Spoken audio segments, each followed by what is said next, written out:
Welcome to the Chris Hatcher Show, presented by Alabama 811. I'm your new host this season, Tyler Brain. As always, here with the reigning SoCon Coach of the Year, Chris Hatcher. Coach, seemed like just yesterday we were in Fargo, and now season's here. How was your off season? Well, it was quick, and we're excited about the upcoming season. Of course, last year, what a wonderful year that was. It was a special ride for our entire university, and hopefully that this season we can do a little bit of the same and maybe get a step further.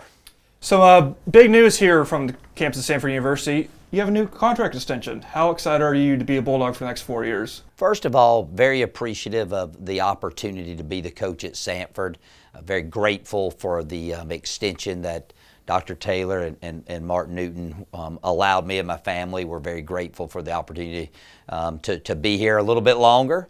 But most importantly, very thankful to all the players and coaches who have been with me during these 9 years that have coached well and performed well on game days to allow this to happen. So we're excited about it, and hopefully we can win some more championships along the way.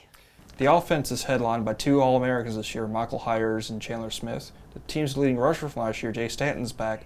3 of the top 5 receiving threats are back. But there's a reshuffling on the O-line. What do you want to see out of the unit this year? Well, first of all, I think offensively we've had a good camp, and it all starts with having a good signal caller back there and Mike Hyers. And, last year he was very efficient with the football. I think he has a better command of the offense this year, which is understandable. It's year 2 in the system. Done a really good job of checking, spreading the ball around the field. So we're excited to see his growth and how he's doing. And he's got some really good playmakers around him. Of course, we got Jay Stanton back, who seems like he's been here 9 years, the entire time I've been here. But he's a solid performer, and you better be able to run the ball. And that's the quarterback's best friend. So we're looking forward to him having a big year. Of course, Chandler was one of the most explosive players in our league last year. So and he's picked up where he's left off. And we've shuffled some guys around. DJ Rice is going to be on the right side. We got Ty King back. So some guys that have played a lot of snaps for us. Feel like we're really deep at the receiver position. And I know I said it all starts with the QB, and it does. You better have a good one there, but he needs to have some guys up there blocking for him. And I've been real pleased with the development of our offensive line. A lot of those guys are back. And I think they've really gelled well together. We moved some pieces around a little bit to find our best 5. I think they've done a really good job of run blocking. They do a good job of communicating with each other. So excited to see what that side of the ball has to offer this season. You kind of already mentioned Hyers. Year 2 in the system. Expectations are sky high. Of course, you're a great college quarterback at Valdosta State. Have you taken anything from your playing days and hype around you and kind of mentored him on what coming into the season? I really haven't had a sit-down talk with him about that. But, it is difficult. I remember back in when I played, I was I think I came in 4th in the Harlan Hill Bank balloting back in 1993, and I was the front runner to win it, which is the Heisman of Division II. And I had a rough start. I got to reading all the clippings and hearing everybody talk good about me. But fortunately, I settled down, and more importantly, the players around me were really good, and we played really good defense as well, and that kind of propelled us to have a great season. And I was very fortunate to have won the Harlan Hill. So, I talked to him a little bit about that, but not directly in that tone.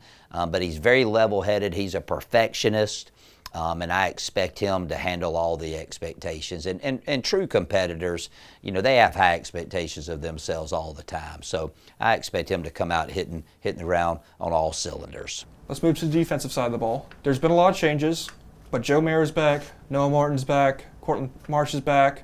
What do you want to see out of those 3 this year? Well, those are 3 good ones to start with. And, both of them, that's the layers of the defense, the front line, the second line, and the back end. And they've had really good camps. They're great. They're in great shape. They're great young men, and they've been really good leaders on that side of the ball.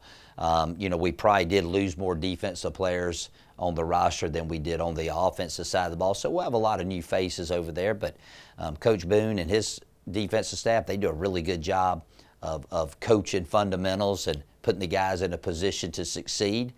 We do have a lot of depth over there. I feel good that we can get in there and rotate some guys and keep them fresh throughout the course of a ball game, and that's always a bonus if you're a defensive coach. So I'm looking for a big year on that side of the ball as well. So if you were out at camp and you saw maybe a number of transfers on the defense course, how did Coach Boone go about rebuilding this defense, and how has he got them to gel so far in camp? Well, camp's a time to find out, number one, what guys can do, and then being a good coach is you give them the tools to be successful and put them in the right position. So we've kind of felt that out early on, even dating back to spring practice.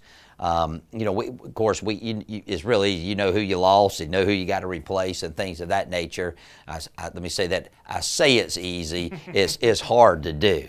I've been really pleased. We got a bunch of good players. I think that our team's coming together.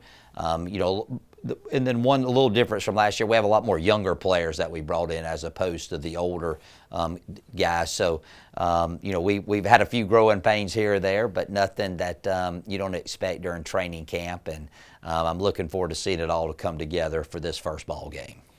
Well, it takes 3 phases to win a football game.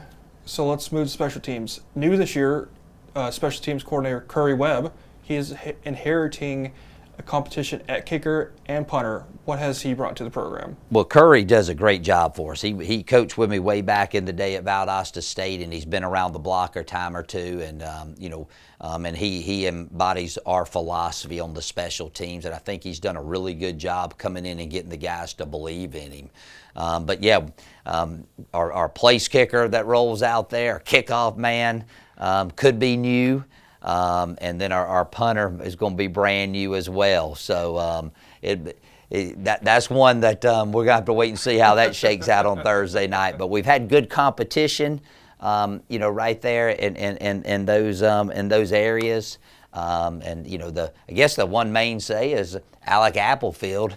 He'll be our starting deep snapper. He started every game last year for us, but we did get a transfer, Wilson Beaverstock from UAB, and he's looked pretty good. And so I don't know. We'll figure that out. We still got a couple more days at the filming of this show to practice to see who's going to try it out there on the first PAT. Now let's talk about Shorter. You opened season with Shorter out of D2 Gulf South Conference. You have a lot of experience at that conference. They went 3-8 last year, 1-6 in the conference. Just what are you looking from the squad on Thursday night? Well, we expect a really good football team to come in. I think they're very well coached. They played a lot of really close games last year. The Gulf South Conference is, to me, the premier league in Division II. Not having, because I coached in and played in that league, but you look each year, they have somebody that's in the championship hunt at the end of the year. So, we expect, them to come in and play extremely hard, be very well coached.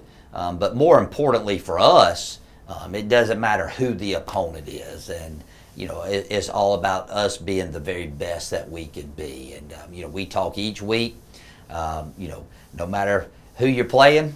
You play the Green Bay Packers, it's a faceless opponent to us, and it's all about our preparation and us performing to the very best of our abilities each and every time we go out for a football game. How excited are the guys to hit somebody other than their own teammates? I'm sure they're pretty excited about it. Camp and spring practice and summer condition, and it goes on and on. Coaches, we like it because you get to coach and you get to work on fundamentals. You're not really having to scheme up an opponent, but I think they're excited about the opportunity, rightfully so, and I'm looking forward to seeing what kind of ball club we have for 2023. The highly anticipated season gets underway Thursday at 6 p.m. at Cybert Stadium. The tickets are still available at SamfordTickets.com. And that's it this week for the Chris Hatcher Show, presented by Alabama 811.